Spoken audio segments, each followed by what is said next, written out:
சிறகடிக்க ஆசை சீரியலில் சிந்தாமணிக்கு அவள் பொண்ணுனால பெரிய பிரச்சனை வரும் அப்படின்னு நினைக்கிறவங்க நம்ம சேனலுக்கு சப்ஸ்கிரைப் பண்ணிட்டு லைக் பட்டனை தட்டி விட்டுருங்க. ரவி கிட்ட அண்ணாமலை இருந்துக்கிட்டு, இங்கே பாரு ரவி, நம்ம பணத்தை எப்படி வேணாலும் கட்டிடலாம், ஆனால் இன்னும் அங்கே விட்டு அந்த பணத்தை வச்சு நம்ம வீட்டை மீட்கணும்னு எந்த அவசியம் இல்லை. என் பையனை வித்துட்டு தான் நான் அந்த வீட்டை மீட்கணும்னா அந்த வீட்டையே நான் விற்க தயாராக இருக்கேன் அப்படிங்கிற மாதிரி அண்ணாமலை சொல்லிடுறாரு. ஆமாம் ரவி, நீயும் மனோஜும் முக்கியமா இந்த வீடு முக்கியமான்னு கேட்டால் நான் உங்களைத்தான் முக்கியம்னு சொல்லுவேன் அப்படிங்கிற மாதிரி விஜயா சொல்கிறாங்க. அதுக்கு அண்ணாமலை இருந்துக்கிட்டு, அப்போ கூட உனக்கு முத்து ஞாபகம் இல்லையா விஜயா அப்படிங்கிற மாதிரி கேட்குறாங்க. அதுக்கு முத்து இருந்துக்கிட்டு, விடுங்கப்பா, அது தெரிஞ்ச விஷயம் தானே. டே ரவி, இங்கே பாரு, அவர் என்ன வேணாலும் சொல்லட்டும், நீ எனக்கு அந்த பணம் வேண்டான்னு சொல்லிட்டு நீ இங்கே வர்ற வழியை பாரு, நம்மளாம் இங்கேயே இருந்துக்கலாம் அப்படிங்கிற மாதிரி சொல்கிறாரு.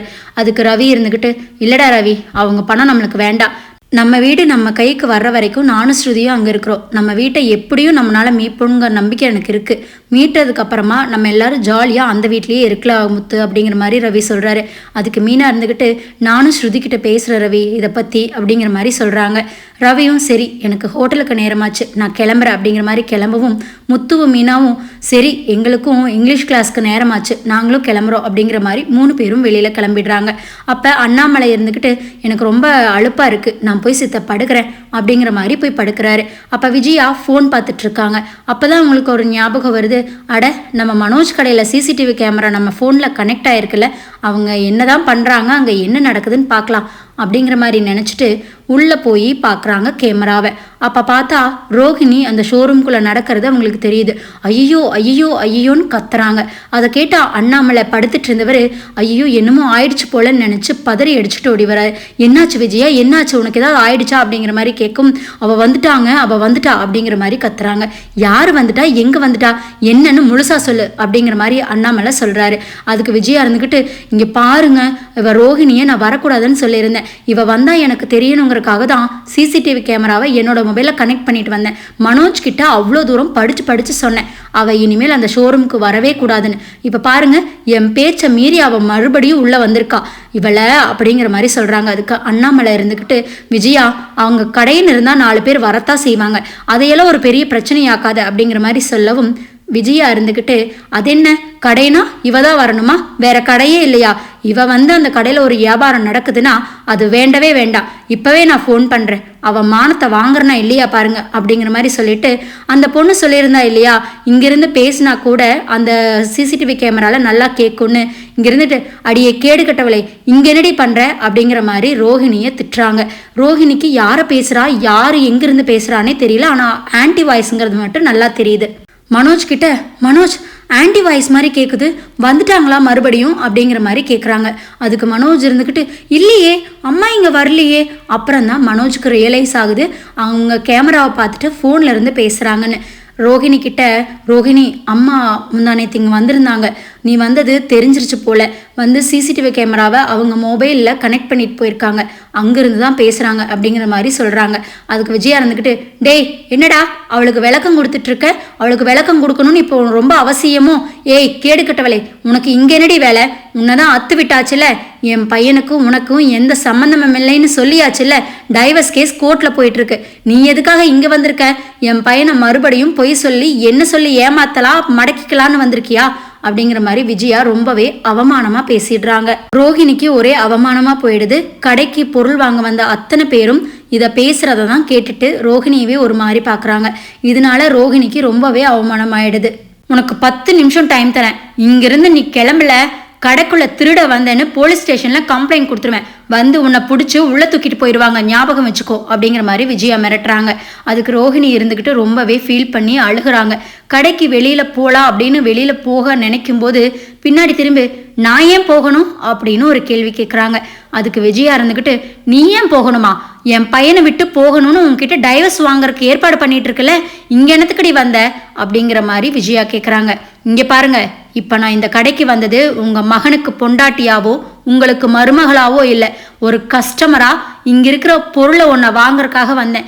என்னை நீங்கள் இவ்வளோ கீழ்த்தரமாக அவமானமாக பேசியிருக்கீங்க, அது என் மொபைலில் ரெக்கார்ட் ஆகிருக்கு, இதை மட்டும் நான் கன்சியூமர் கோர்ட்டில் போட்டேன், நீங்கள் என்ன ஆவீங்கன்னு எனக்கே தெரியாது, ஞாபகம் வச்சுக்கோங்க, எனக்கான மரியாதையை கொடுக்கல அப்படின்னா நான் உங்களை உண்டு இல்லைன்னு பண்ணிடுவேன் அப்படிங்கிற மாதிரி ரோஹிணி பேசுகிறாங்க. ஒரு பொருள் வாங்க வந்த கன்சியூமரை இவங்க இவ்வளோ கீழ்த்தரமா மரியாதை இல்லாம மனசு நோகிற மாதிரி பேசியிருக்காங்கன்னு நான் ஒரு ஸ்டேஷன்ல கம்ப்ளைண்ட் கொடுத்தேன். அம்மா மகன் 2 பேர்த்தையும் உள்ள தள்ளிடுவாங்க, ஞாபகம் வச்சுக்கோங்க அப்படிங்கிற மாதிரி ரோஹிணி சொல்றாங்க. அதுக்கு விஜயா இருந்துக்கிட்டு, அடியே ராட்சசி, உன்னை தாண்டி எங்க வீட்டுல இருந்து தொலைக்கிறதுக்கு நாங்க எவ்வளோ பாடுபட்டோம், இப்ப மறுபடியும் என் பையனை பிடிச்சி ஆட்டுறதுக்காக வந்துட்டியா, இருடி நான் கடைக்கே வரேன் அப்படிங்கிற மாதிரி சொல்றாங்க. அப்புறம் ரோஹிணி இருந்துக்கிட்டு, என்ன மனோஜ் இதெல்லாம் அப்படின்னு மனோஜை பார்த்து கேட்குறாங்க. அதுக்கு மனோஜ் இருந்துக்கிட்டு, அந்த லாயர் அம்மா இருக்குல்ல ரோஹிணி, அதுதான் போய் போட்டு விட்டுருச்சு, அதனால அம்மா ரொம்ப கோபமாக வந்தாங்க, இங்கே ரோஹிணி வரக்கூடாது, நான் எப்படி தெரிஞ்சுக்கிறதுன்னு கேட்டாங்க. இந்தா இங்கே நிற்கிறா பார் வேலை செய்கிறவ, இவ தான் போய் இங்கே இருக்கிறதையெல்லாம் பார்க்க முடியும் பேச முடியும்னு கேமராவை பூரா கனெக்ட் பண்ணி கொடுத்துட்டா அப்படிங்கிற மாதிரி சொல்கிறாங்க.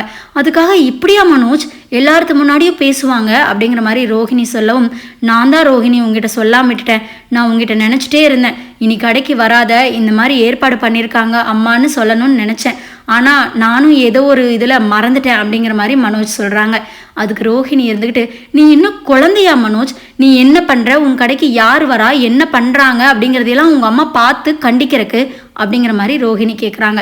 அதுக்கு மனோஜ் இருந்துக்கிட்டு, இங்கே பார் ரோஹிணி, எனக்கு அம்மா தான் எல்லாமே, அம்மா சொல்கிறத மட்டும்தான் நான் கேட்பேன், அது உனக்கு நல்லாவே தெரியும், எங்கள் அம்மாவை குறை சொல்கிற வேலையெல்லாம் இங்கே வேண்டாம் அப்படிங்கிற மாதிரி மனோஜ் சொல்கிறாரு. எப்படி மனோஜ் என்னை உன்னால் தூக்கி எறிய முடியுது, உனக்கு ஒரு பிரச்சனைன்னு வரும்போதெல்லாம் நான் கூட வந்து நிற்கிறேன், ஆனால் எனக்கு ஏதாவது நான் மட்டும் நீ என் கூட நிற்கவே மாட்டேங்கிற, ஏன் மனோஜ் என் மேலே உனக்கு லவ்வே இல்லையா அப்படிங்கிற மாதிரி ரோஹிணி கேட்குறாங்க.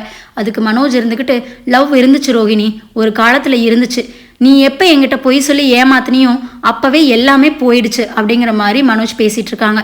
அப்பன்னு பார்த்து விஜயா உள்ள என்ட்ராகிறாங்க. என்னடி இப்போ என்னமோ கன்சூமர் கோர்ட்டுக்கு போவேன்னு சொன்னையே, போ பார்க்கலாம் அப்படிங்கிற மாதிரி சொல்கிறாங்க.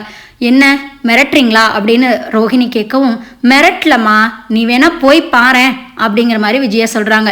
கண்டிப்பாக நான் போகத்தான் போகிறேன், என்னை இத்தனை பேருக்கு முன்னாடி இன்சல்ட் பண்ணி பேசினதுக்கு நீங்கள் கண்டிப்பாக பதில் சொல்லி தான் ஆகணுங்கிற மாதிரி ரோஹிணி சொல்கிறாங்க. மனோஜ் இருந்துக்கிட்டு, ரோஹிணி கொஞ்ச நேரம் அமைதியார் அம்மா, இதோட விடுங்கம்மா அப்படிங்கிற மாதிரி சொல்கிறாங்க. என்னடா விடுறது, இவ இந்த கடைக்குள்ளே வரக்கூடாதுன்னு நான் சொல்லியிருக்கேன்ல, அதையும் மீறி இவளை நீ உள்ள விட்டுருக்கேனா, நீ என்ன நினச்சிட்டு இருக்க, அப்போ அந்த லாயர் அம்மா சொல்கிற மாதிரி இவ கூட சேர்ந்து வாழலான்னு திட்டம் போட்டுட்ருக்கியா அப்படிங்கிற மாதிரி விஜயா கேட்குறாங்க. அதுக்கு மனோஜ் இருந்துக்கிட்டு, அம்மா அப்படியெல்லாம் இல்லை, நான் உங்கள் பீச்சை மீறி ஏதாவது செய்வேனா அப்படிங்கிற மாதிரி மனோஜ் சொல்கிறாங்க. அப்புறம் எதுக்குடா இவளை உள்ள விட்ட, நான் சொன்னதை இவகிட்ட நீ சொல்லலையா அப்படிங்கிற மாதிரி கேட்குறாங்க. அதுக்கு மனோஜ் இருந்துக்கிட்டு, நான் சொல்லலாமா அப்படின்னு சொல்லவும், ரோஹிணி இருந்துக்கிட்டு, இங்கே பாருடி, இனி ஒரு தடவை நான் உன்னை இந்த கடைக்குள்ளையோ இல்லை என் மகங்கூட பேசுகிறதையோ நான் பார்த்துட்டேன், நீ என்ன ஆவேன்னு எனக்கு தெரியாது, கொலையே பண்ணிடுவேன் அப்படிங்கிற மாதிரி விஜயா சொல்கிறாங்க. ரோஹிணி ஏதோ பேச வர மனோஜ் இருந்துக்கிட்டு, ரோஹிணி தயவு செஞ்சு அமைதியாக வெளியில் போயிடு அப்படிங்கிற மாதிரி சொல்லவும் ரோஹிணிக்கு ரொம்பவே இன்சல்ட் ஆகிடுது. நான் உனக்காக வெளியில் போகிறேன் மனோஜ் அப்படின்னு சொல்லிட்டு வெளியில் போயிடுறாங்க. இதுதான் இனி வர எபிசோடில் நடக்க போகுதுன்னு நான் நினைக்கிறேன் ஃப்ரெண்ட்ஸ். நீங்கள் என்ன நினைக்கிறீங்கிறத மறக்காமல் கமெண்ட்டில் சொல்லுங்கள்.